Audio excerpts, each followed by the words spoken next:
Hello there, YouTube. We're going to do another one of these voiced over video things. Doing these is really taxing on my brain because I don't script this. I just start the video and start talking, and hopefully I make it through the whole thing while trying to make the point I wanted to make when I started it, and more often than not it just doesn't work. So I apologize for any time I might say so, or you know, or as my brain tries to figure out what thought I just ended with and how to get to where I'm going. Yeah, just really sorry about that. Hopefully it's not terribly bad. Today's video is a voiceover of the DVR footage from the Buckeye Lake flight that I posted a couple weeks ago. It's a demonstration in why I'm moving away from DJI and going with HDZero, and the reasoning for that is because HDZero works more like traditional analog than DJI does, or Walksnail. Those two systems work on a send, receive, send, confirm, receive data transmission for video and OSD, where HDZero is like, I'm just putting it out there and I hope somebody's listening. And it doesn't really care who, it doesn't really care how, it just puts it out there, and that's really more what I'm looking for. When you're flying long range and you accidentally dip behind a ridge, HDZero is giving you more of the traditional dropout that analog would, whereas DJI and Walksnail, all of a sudden your picture is gone, and there's no warning, it just goes away. Hence the problem with digital, because it's either there or it's not. But especially with how DJI and Walksnail achieve the ends to their means, it's just not for me. So hopefully somebody buys the gear I've got, because it's in really great shape, and we'll move on. I'm flying my 7-inch rig. It's FalconRad's Falcon7 Frame.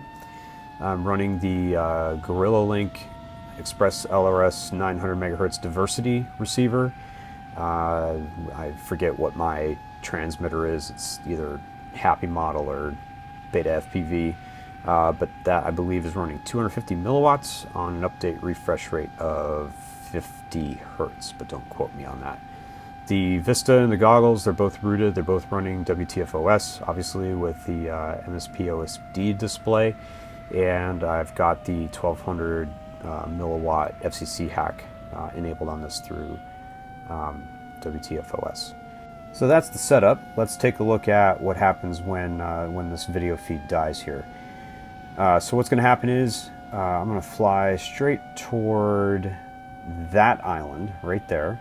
I'm going to go around the left side of it, and then between it and the next island after.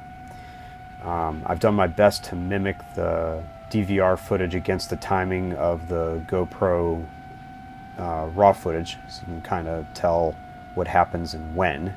You're going to see some stuck frames, you're going to see the video come back, and you're going to see it drop to black, which is kind of interesting because at this point it's almost like the goggles rebooted. I saw the splash screen, I put the drone into GPS rescue, and that's when the video feed restored. The resulting files that I recorded on the DVR gave me 2 sets of DVRs, gave me 2 sets of OSDs, gave me 2 sets of everything. I don't really mind video dropping out. It's just a fact of FPV. It happens every once in a while. But what I do have a problem with is what the OSD is doing right now. And this is what I'm trying to demonstrate. Whenever I lose video and it comes back, or whenever I get below a certain bit rate in my transmission signal, this is what the OSD does. It stays stuck. It doesn't update. It's not telling me battery, it's not telling, it just leaves the last little bit of whatever it was that the quad was doing at the time. And this can't happen, especially when you're flying super long distances and you're getting behind stuff. You gotta know, especially if you lose video and you lose orientation for, you know, where you happen to be. The arrow is not the most precise thing in the world, but it does help you out to at least get you pointed in the right direction and listen to where you are and get yourself back. So what you have to do is you have to get it back to where you're confident that you can disarm and then rearm, and that resets whatever data is being sent from the transmitter of the VTX back to the goggles, and all of your data resets. Not necessarily the biggest problem here because I wasn't that far away, but you know, if you're a couple miles out and that happens, then you know, whatever mission you had for your flight is completely thrown out the window, and you're just, you know, up the creek without a paddle. So hopefully the WTFOS guys can figure this out, but I'm going to call it quits with DJI and move on to something that for me works better.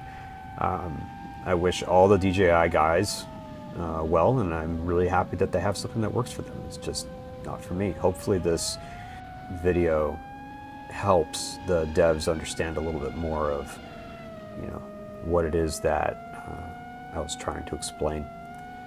And who knows? I mean, it could be that, you know, I'm running Betaflight 4.3. It's not super supported for, you know, HD, OSD.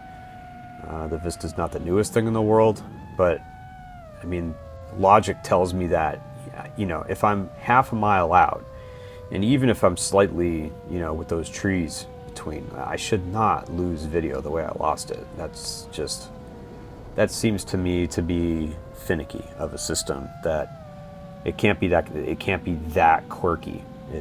Either I'm doing something wrong, which is quite possible, or there's something else going on, and I would prefer not to run into that. So thanks for watching, and hope you come back. Not all my videos are going to be this boring. Hopefully they're only semi-boring and not talking boring.